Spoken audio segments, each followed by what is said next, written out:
What's up guys, Saf here on SuperSaf TV, and this smartphone here has up to 10 gigabytes of RAM. 10 gigabytes, like really 10 gigabytes. What is happening to the world? Of course, it is the Xiaomi Black Shark 2 Helo. I think that's the official name, or it might just be Black Shark Helo, but it's the second version. I didn't actually check out the first version, so this is going to be a new experience to me. Seems like a really interesting gaming device. Let's have a look at it. So first up, looking at the box, we've got this shark logo here, Black Shark on the left and right hand side. Let's open it up.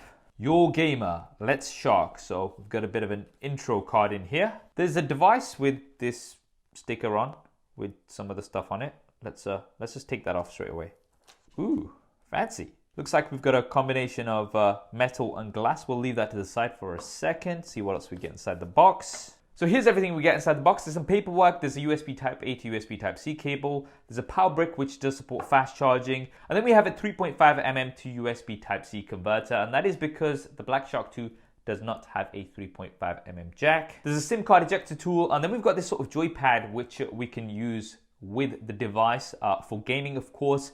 Now this version here comes with one, but if you do go for the absolute master with the full 10 GB RAM, then it's also going to come with a right hand joystick too, so you're going to have two joysticks on either side, and you can attach those to the device using this case. And within the case pack you do get some stickers as well as a glass screen protector. Now here's the case where you can kind of attach this onto, but it's going to be connecting via Bluetooth to the actual device. Of course, the other version does come with the right hand side one as well, which will be pretty cool. I'm not sure how comfortable this will be with just one joypad on the left hand side. Now let's have a look at the device itself. Feels quite premium. We've got a combination of metal and glass. It's got this sort of nice pattern here at the back on the glass, which does look pretty slick, and we've got loads of green highlights everywhere. Now up front we do have a 6-inch AMOLED display. I believe the previous version was an LCD display. Looks pretty decent. Blacks are pretty deep. We've got this black theme, so it's actually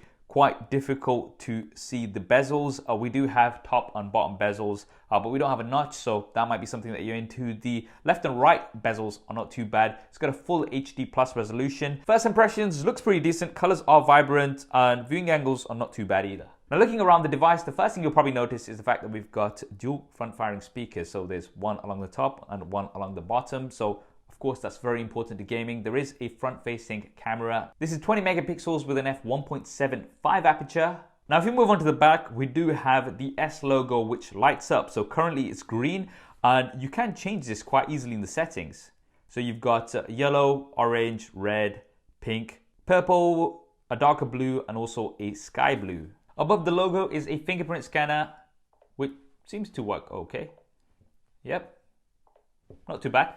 There's a dual camera setup. The primary camera is 20 megapixels, the secondary camera is 12 megapixels, and the primary camera has an f1.75 aperture. We'll see how the cameras are. I'll take a few pictures. I'm not kind of expecting anything crazy. At the top there's just a mic, and at the bottom there is a USB Type-C input. But things do get interesting on the left and right hand sides. In the middle we have these RGB light panels which you can customize in the settings. So for boot up, incoming calls, notifications, etc. They do look pretty slick. Now above the light panel on the right hand side you do have a power button and a volume rocker. On the left hand side above the light panel there's a SIM card tray, but then we also have this Shark key. So this is actually a physical hardware key which we can slide up, and that's going to activate Shark mode.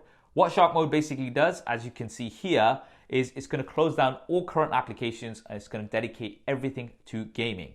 So of course it has been designed with gamers in mind, and that's reflected in the specs as well. It does have the Qualcomm Snapdragon 845 processor with up to 10 gigabytes of RAM. So the base version is going to have 6 gigabytes of RAM, but you can get up to 10. It also has 2 liquid cooling partitions inside, so that should keep your device cool during long gaming sessions. And it's also got a pretty large 4000 mAh battery, a size which you would probably expect for a gaming device. And things are really heating up in the gaming smartphone space. We've got the ROG phone, we've also got the Razer phone 2. What do you guys think of the Xiaomi Black Shark 2 Helo? Definitely let me know in the comments below, and also let me know if there's any more coverage you'd like me to do with this. I hope you enjoyed this video and found it useful. If you did, Do hit that thumbs up button for me, and if you haven't already, then be sure to subscribe and switch on notifications. We've got lots more content coming up on here.